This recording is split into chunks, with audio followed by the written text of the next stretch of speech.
கணவருக்கு அடிக்கடி வேலை போயிடுது. இது வந்து பெண்கள் தன் கணவருக்காக செய்யக்கூடிய பரிகாரம். என்ன பண்ணலாம் அப்படின்னா, வேலை அப்படின்னா எத்தனாம் பாவம்?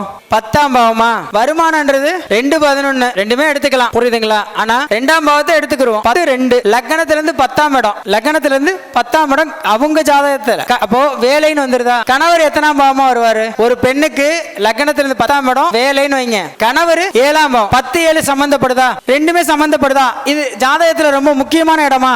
10-7 கேந்திர பாவமா?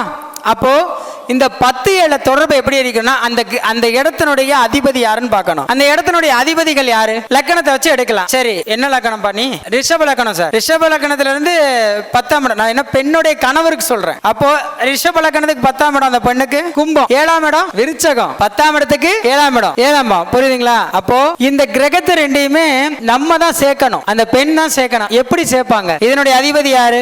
செவ்வாய் சனி. அப்போ அடிக்கடி கணவருக்கு வேலை போகுது அப்படின்னா, இந்த செவ்வாய் சனி காம்பினேஷன் ஜாதகத்துல அந்த பெண்ணுக்கோ அல்லது கணவருக்கோ அல்லது குழந்தைக்கோ இருக்கு அப்படின்னா எங்க போனா தீரும்? செவ்வாய் சனி. சனி என்பது காவல் தெய்வத்தில் எடுத்துக்கலாமா?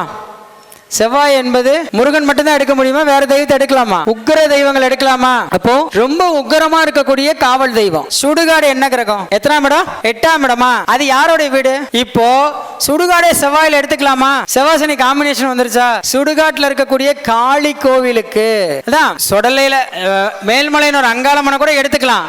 நான் என்ன சொல்றேன்னா, சுடுகாட்டில் இருக்கக்கூடிய காளி கோவில், அந்த கோயிலுக்கு போயிட்டு வரனால கண்டிப்பாக சரியாகும். இல்லை பிரித்தேங்கரா கோயிலுக்கும் போகலாம். பிரித்தேங்கரா, காளி தேவி, சரிங்களா? சுடுகாட்டில் இருக்கிற சுடலமாடன், இந்த மாதிரி சுடுகாட்டில் அந்த செவ்வாய் சனி காம்பினேஷன் இருக்கணும். அவங்க வீட்டுக்காருக்கு உடனே வேலை நிரந்தரமாகும்னு சொல்கிறேன். வேலை நிரந்தர வேலையாக அமைஞ்சிரும். இப்படி ஒரு கிரகத்தை நம்ம எடுக்கும்போதே பலவிதமான ரூபத்தில் கிரகங்களை பார்க்கணும்.